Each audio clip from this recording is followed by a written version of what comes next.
All right, thanks everyone for coming to the second Stategraph demo day, actually. Pretty exciting. It's hard to believe it's been almost a month since the last one. Time flies by. Thank you for joining. Actually, but before we start this, I want to kick off a little change that we're going to actually come back to later in the demo to see what the change did.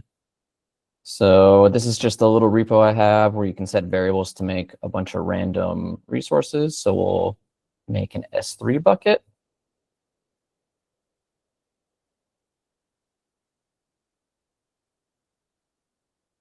And then I've integrated a state graph against our existing orchestrations. This should pick this up and then run our changes against state graph.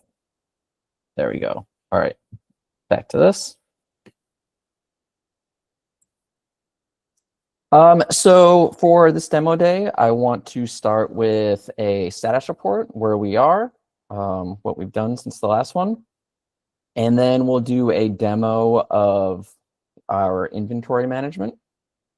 And after that, a progress demo on Blazing Fast Plan and Applies, show you where we are, how far we've come, and then where we're going that. And then the last one is honestly the most important one, why we do these, and that is for everyone here to get the chance to ask questions, make comments, really have a discussion. For us, that's really the value of doing these things. So we really appreciate everyone showing up.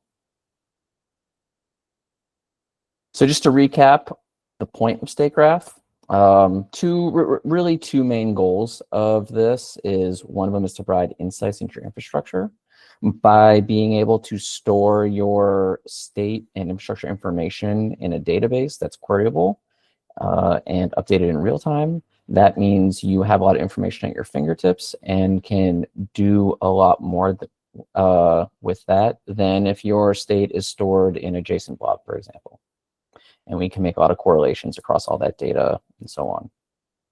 The other main focus of Stategraph, and really I think the one that we're really excited about, because I think it's just different than how everyone else is doing things, is we want to make plans and applies blazing fast. And we want to leverage that information that we're storing in the database in order to make that happen. So where are we today? Inventory management. So we're going to open this up for GA in early January. We have provided a transactional interface to your state. So again, we're trying to bring these database abstractions to your infrastructure. And part of that is being able to manage your state through a concept of a transaction, like a relational database. So we've put the work in there for managing your state through a transactional interface. And with that also comes a Terraform Tofu state backend that's using the HTTP backend. And all you have to do is modify your backend and then do a state migration, and then your data can be in Stategraph. And migrating out is just as easy. Just change the backend and do a migration. And we also have what I like to think is a pretty good looking UI. So let's take a look at that UI.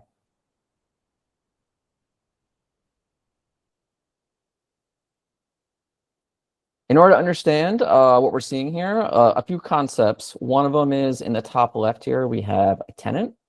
And a tenant, you can think of it as an organization. It's how we're structuring, user roles, what group someone is part of, and what the relationship to states and users and tenants. So a user can be part of many tenants. Tenants have users under them and state files, and a state file can only be part of a single tenant. So you can have as many state files in a tenant as you want, but they can never cross the tenant boundary. Whereas your users can be across multiple tenants. So I have every user gets their own tenant as well, and then also your organization can create one and add users to it and so on. So I have one that is just for me here. And I have multiple state files here as well. In this case, I only have two. I have a production one and then a smaller one as well to play with. On the home screen, you get to just see some stats around the state file that you've chosen, when it was committed, number of instances, so on.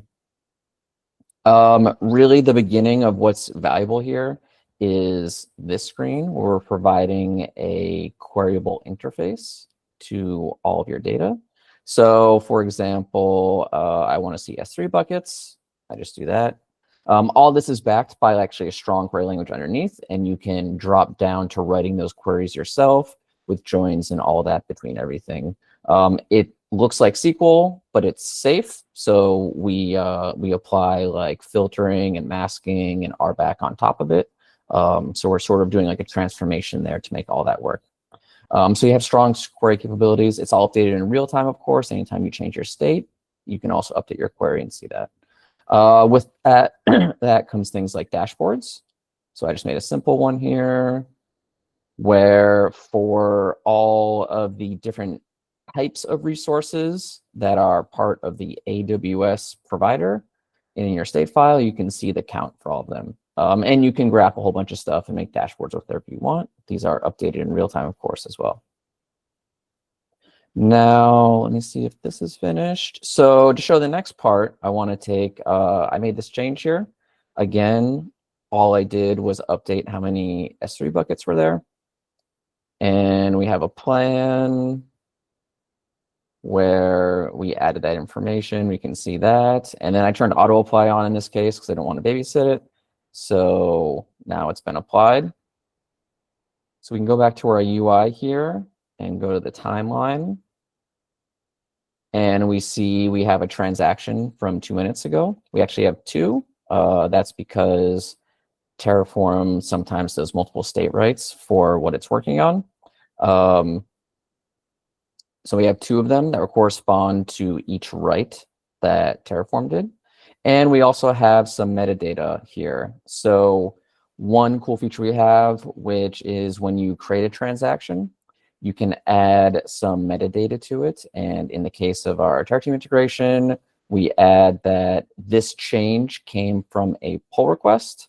And specifically, it was the pull request number 19. You can also add repo information and all that. Really, you can add whatever you want. It's just a JSON blob.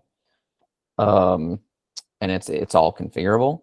And you can see we updated some metadata, did some state set, all that sort of stuff. So there's these are the two transactions there.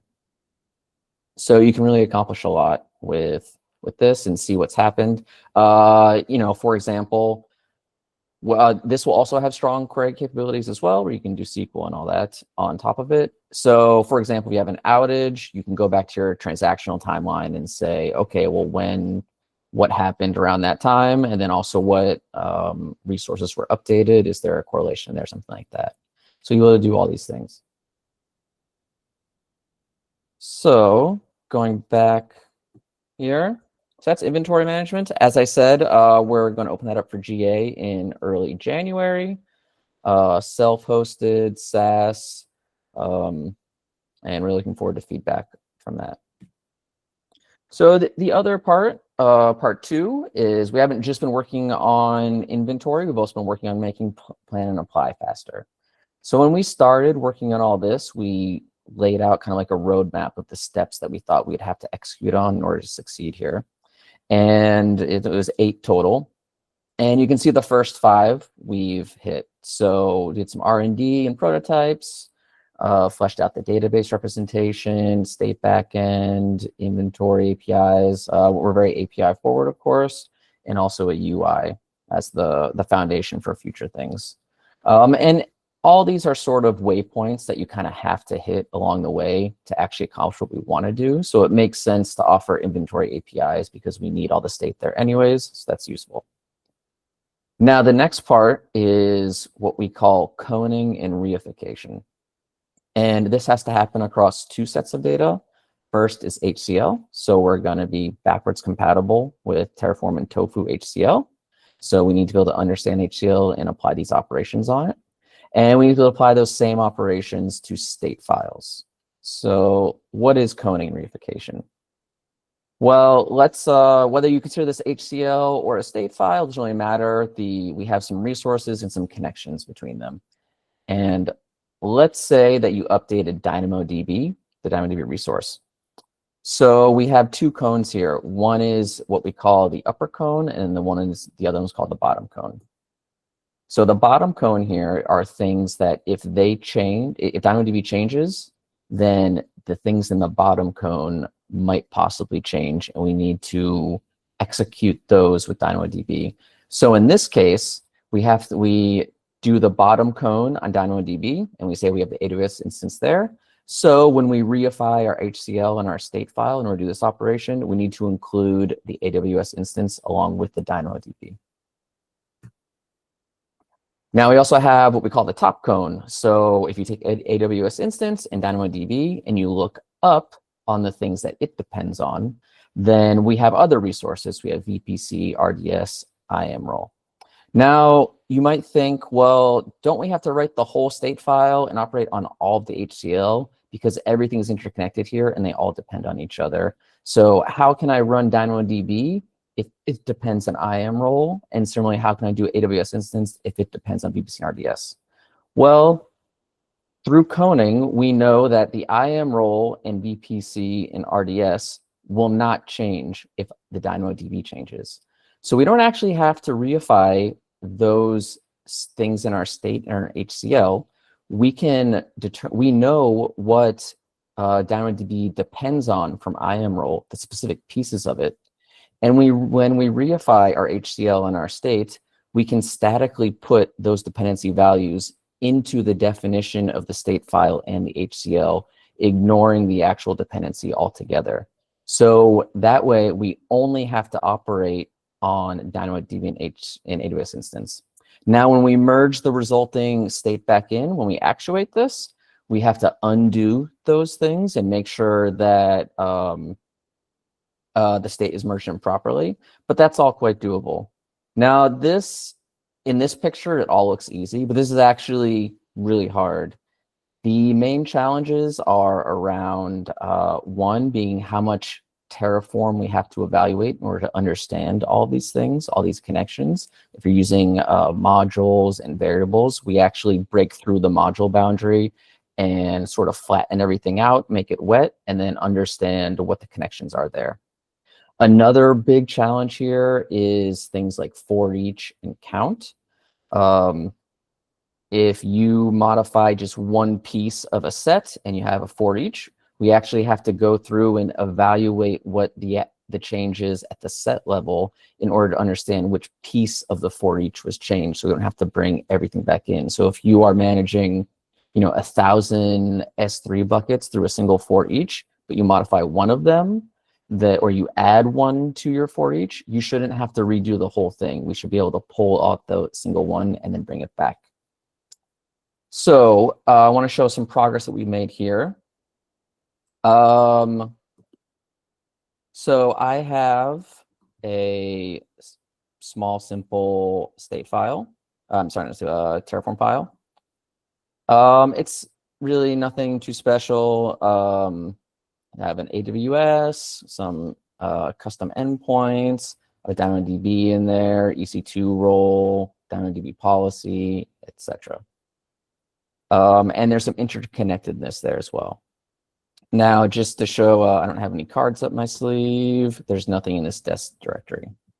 So we're going to apply a cone on the AWS IAM role policy and DynamoDB policy, and we're going to put it into the cone TF. And this is actually going to do an upper cone on the HCL. So we're going to see the DynamoDB policy in the output, as well as all the things that feed into it.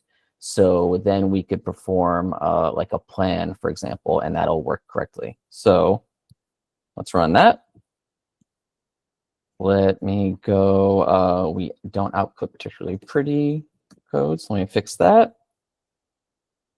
And then let's look at the def. So on the left, we have the human written Terraform code, and on the right, we have the coned one, which was generated mechanically. So you can see a few things here. We add in which file was actually the origin during this process. We do some normalization. So you can see on the left here, like the source and the version. We add quotes because we just that's like the safest representation or anything. We don't want to determine if you should have quotes or not. We remove all of the comments because, again, we're mechanically generating this. And you can see we have our AWS DynamoDB table here, main, and AWS IAM role EC2 here, and our DynamoDB policy as well. And you can see it depends on the table and also the EC2 role. And we do not have anything in the bottom cone here. So we don't have the outputs. We don't have the AWS instance. We don't have any of those things. We do have our Terraform block and our provider block, though. So that's just one step in getting us closer to these faster planning applies, showing that we can evaluate HCL and then extract the sub pieces that we need to actually accomplish our task. So going forward, a little roadmap. As I said, we know Q4 inventory is the big push there. It's a waypoint that makes sense on our way to faster planning applies. Q1 is when we're pushing for faster, releasing faster planning applies. The next Stategraph demo will be showing this, and I don't know exactly what it's going to be yet, but we want to take some really big inputs and show that as long as you're working on sub pieces, you are not blocked by other people working on it. So we can execute on changes way faster than vanilla Terraform or Tofu. Going forward past that, we have a lot of ideas what we want to do. We really want users' feedback on what makes sense to them, what's valuable to them. But since we have access to all these things, certainly cost analysis makes a lot of sense. Drift detection is something that's obviously important. Also, GitOps orchestration and governance, being able to apply all these policies. With Stategraph, you can, of course, be able to guarantee certain policies are met, not necessarily if somebody just set it up on their CI/CD or something like that. At the state level, you could say certain things need to be enforced. And then even beyond that, we've talked about this before, we have this vision of the Terraform control plane, basically just Terraform continuously reconciled. Not only that, but event-driven as well. So let's say you connect to Event Bridge on AWS, something gets triggered there, you can flow it into Stategraph automatically through an API and either reconcile it immediately or even incorporate it into what should be there via the API. So you can have a lot of options there. It'll just always be running control plane style. So with that, thank you very much for your time. I hope there's some questions, some thoughts, anything.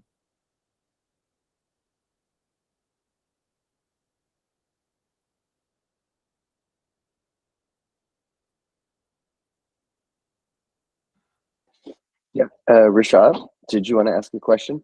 Hello, yeah. So we saw earlier on in the role, Jason, about the kind pull request, and I was more curious, can we get more granular, such as, for example, running a plan on PR open or applying on PR merge rather than just a generic pull request type? Yep, absolutely. So the integration I showed there was actually just meant to be quite simple. It's just a little piece of Python code that adds some metadata to the transaction. And it uses the context it runs in this case, TerraTeam's context. But you can, it's all an API. You just need an API key, and you can add whatever you want to that, to the transaction metadata. And then you also be able to query it as well. So, in the future, you can say, well, show me all things that happened on a merge pull request from this repository. That's brilliant. Thank you. Welcome.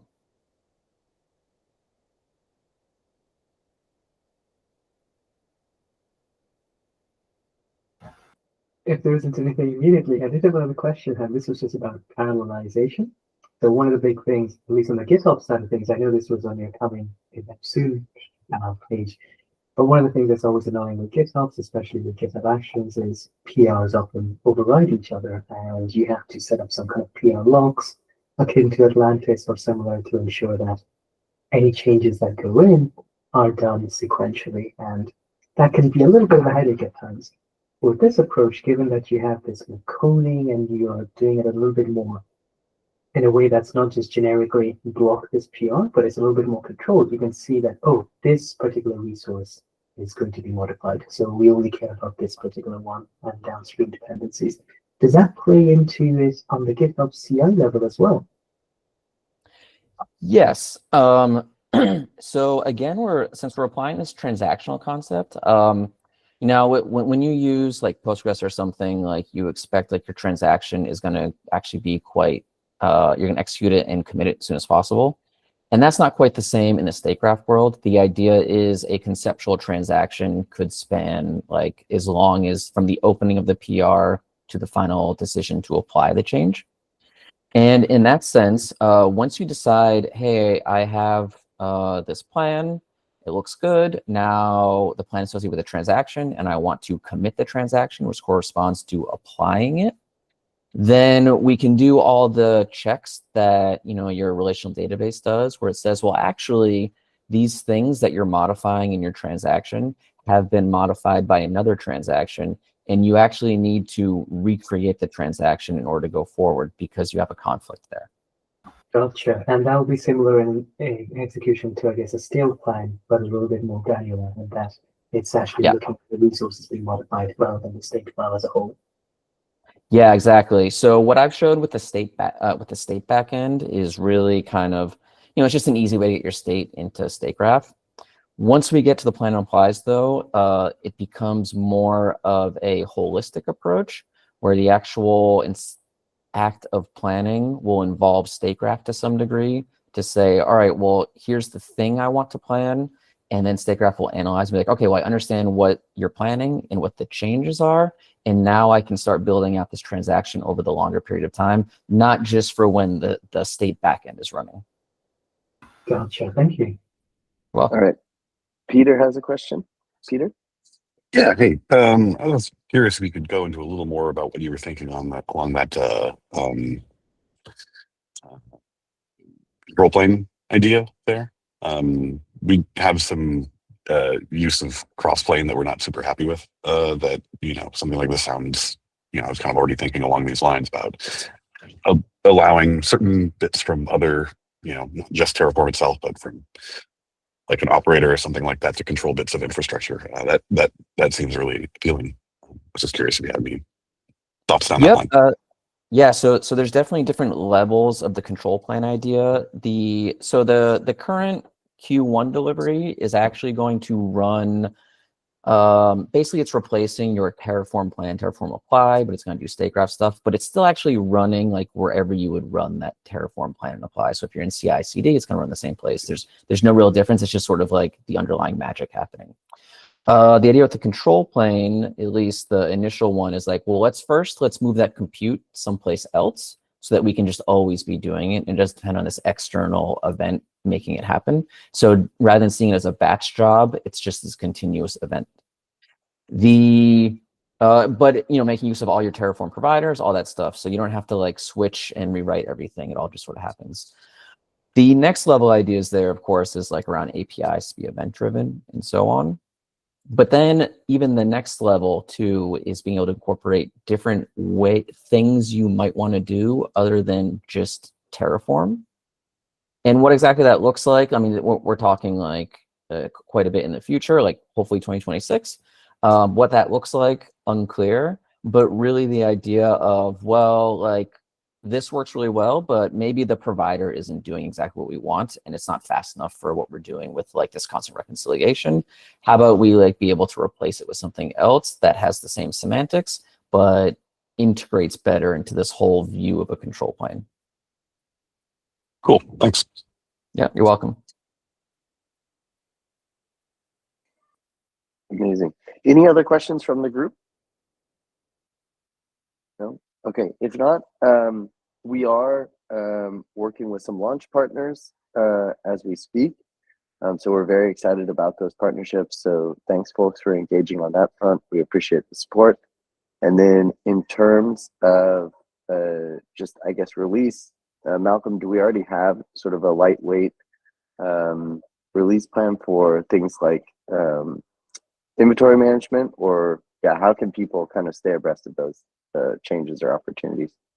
Definitely get in the our Slack. We have a Stategraph channel there. It's open to everyone. That is the best place to get real-time information. Also, I think if you've signed up through the website, we have your email. So we'll definitely be announcing stuff over that. We are aiming for, like I said, early January to get what you've just seen all polished and out into production for like a QA there. And we'll do some announcements around that. Okay, cool. So look out for the next demo day in early January. We'll be hitting the ground running in 2026 with the product. We're very excited there. And then if anyone has questions or comments, we should put a link to the Slack channel into chat right now. Josh, can you do that? Okay, we will add that into the chat right there. So please feel free to join. You'll get an automated greeting from Josh as you join, and then we'll follow up from there and add you into the Stategraph group. But thank you all so much for the interest and feedback so far. And we'll talk soon. Thank you, everyone, for joining.